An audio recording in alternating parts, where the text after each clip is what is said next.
দেখো ফুয়াদ, আমি এখন বিয়ে করতে পারবো না, বাবা চেয়েছিল তাই তোমার সাথে দেখা করতে এসেছি। সমস্যা নেই লিসা, তুমি চাইলে সময় নিতে পারো।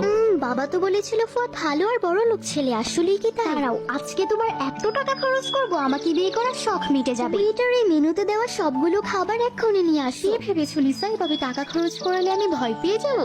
কখনোই না। ওয়াও, এত এক্সপেন্সিভ জিনিস। লিসা, এখান থেকে তোমার যেটা পছন্দ তুমি সেটাই নিতে পারো। ওয়াও, এই রিংটা দেখো কত সুন্দর। কিন্তু ম্যাম, এই রিংটা প্রচুর দামি। ইটস ওকে, এটা রেখে দিন, আমি এটা নিতে চাই না। তুমি আমাকে এত এক্সপেন্সিভ সোফা শপে কেন নিয়ে এলে? আমি এত দামি জিনিস কিনতে চেয়েছিলাম, তুমি বারণ করলে না কেন? কারণ লিসা, আমি তোমাকে অনেক ভালোবেসে ফেলেছি। লিসা, তুমিও কি আমাকে পছন্দ করো? আসলে ফুয়াদ, হ্যাঁ, আমিও তোমাকে অনেক ভালোবাসি। লিসা, বস তোমাকে বিশেষ কোনো কাজের জন্য ডেকেছেন। ফুয়াদ, এসবের কি দরকার ছিল? Lisa, this is for you. Lisa, সত্যি বলতে আমি ছোট থেকেই তোমাকে অনেক পছন্দ করি। Will you marry me? Yes Fuad, জানি না কিভাবে আমিও তোমাকে ভালোবেসে ফেলেছি।